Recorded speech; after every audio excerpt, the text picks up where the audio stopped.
Hola, hola a todos. Bienvenidas y bienvenidos a Sin Filtros de Género. ¿Están preparados?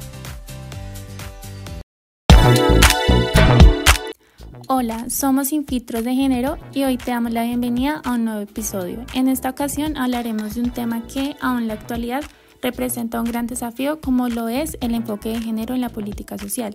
Estaremos contigo, Juliana, como presentadora, Catalina como analista, quien nos brindará el contexto y las bases teóricas, y Jessica como trabajadora social, quien compartirá ejemplos y propuestas prácticas.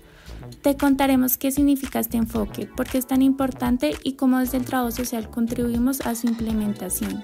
Todo esto en menos de 10 minutos. Claro que sí. Exacto, Juliana. En 10 minutos tendremos que exponer todo esto. ¿Lo lograremos? Bueno, como analista me gustaría brindar un pequeño contexto para poner a nuestras oyentes en sintonía con nosotras. Entonces les explico un poco. El enfoque de género es una manera de mirar la realidad que reconoce que mujeres, hombres y personas de identidades diversas no partimos del mismo lugar, porque las normas, los roles y las oportunidades que nos da la sociedad no son iguales para todos. Este enfoque busca visibilizar esas desigualdades y transformarlas, promoviendo relaciones más justas, equitativas y respetuosas entre los géneros.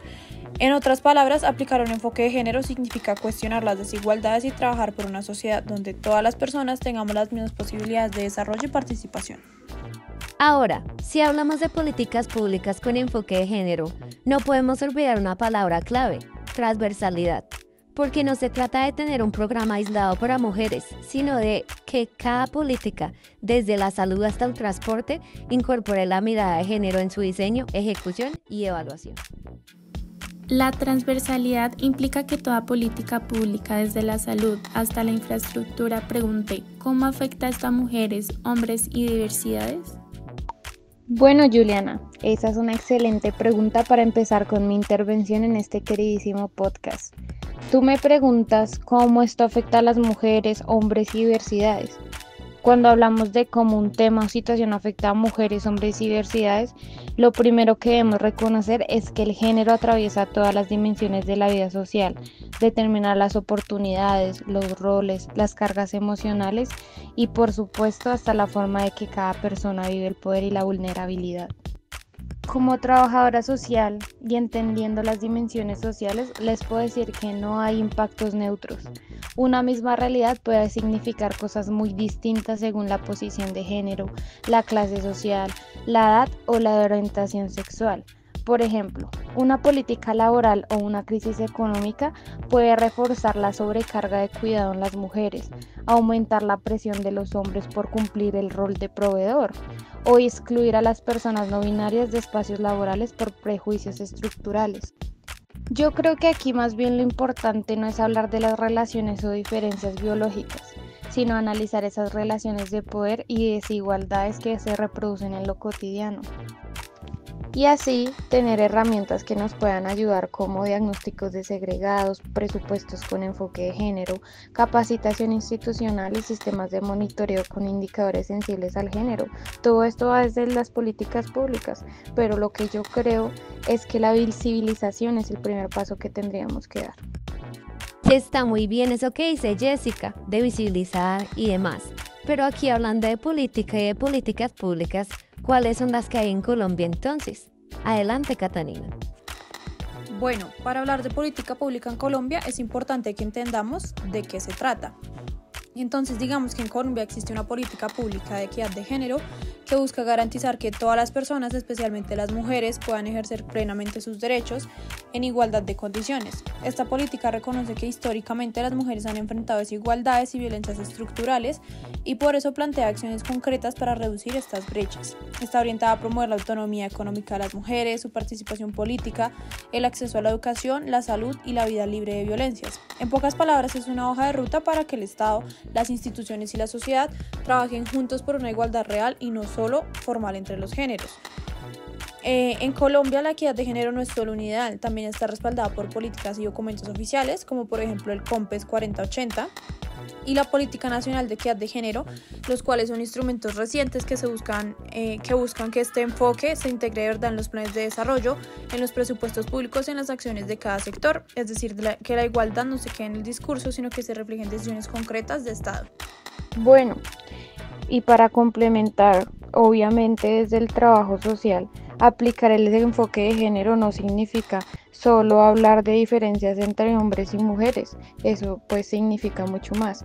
Implica reconocer cómo las desigualdades se reflejan en las dinámicas cotidianas y en el acceso a derechos. Por eso, en mi práctica lo he integrado de manera concreta, diseñando instrumentos de diagnóstico, como encuestas que miden las cargas de trabajo doméstico y de cuidado, por ejemplo, promoviendo espacios de diálogo con mujeres rurales para visibilizar sus necesidades y capacidades, o articulando redes interinstitucionales que fortalecen las rutas de atención frente a la violencia basada en género. Todo esto se enmarca en las políticas públicas actuales, y como el COMPES que mencionó Catalina ahorita, que busca institucionalizar la igualdad y vincularla con los presupuestos públicos, de modo de que la equidad no dependa solo de la voluntad, sino que tenga respaldo técnico y financiero. Eso es lo que se busca, obviamente. Un ejemplo del que les puedo hablar fue una experiencia que viví en un barrio donde acompañamos la creación de un banco del tiempo y de cuidado. Allí las mujeres podrían intercambiar horas de apoyo mutuo, empezamos a mirar quién podría cuidar los niños, quiénes son los que acompañan a los adultos mayores y a preparar alimentos, siendo el alimento un movimiento simbólico para reconocer ese trabajo invisible que sostiene la vida comunitaria. Ese ejercicio, además de fortalecer redes solidarias, nos ayudó a que el cuidado se entendiera como una responsabilidad compartida. Exactamente. Es muy chévere que la gente se reúna y tome bases de esas políticas nuevas que fortalecen y empoderan a las comunidades para mejorar. Pero también me parecen terribles esos casos donde se dan las violencias de género en la cotidianidad. Me alegra que, como dice Jessica, ya se están promoviendo espacios y visibilizando las problemáticas alrededor de todo esto. Pero claro, eso me hace pensar que deben existir unos retos, porque eso tan bueno no dan tanto. ¿Cuáles serían esos retos, Julian? Entre los principales retos están resistencia institucional, falta de datos desagregados, escasez de recursos y poca formación técnica sobre género. Es fundamental contar con una formación continua en temas de género porque las desigualdades no se transforman solo con buenas intenciones, sino con conocimiento, conciencia crítica y prácticas que cuestionen los estereotipos y las violencias normalizadas. Pues con toda esa necesidad de formación e información sobre los presupuestos que hay para arreglar el problemita, deberían crearse unas recomendaciones para los profesionales y gestores que le están poniendo la cara a eso, ¿no? Totalmente. Es clave que desde lo institucional y lo comunitario sepamos cómo aterrizar el enfoque de género en acciones concretas. Yo diría que la primera recomendación es integrar indicadores de género en los proyectos, no solo para cumplir con la norma, sino para medir realmente los impactos en la vida de las mujeres y las diversidades.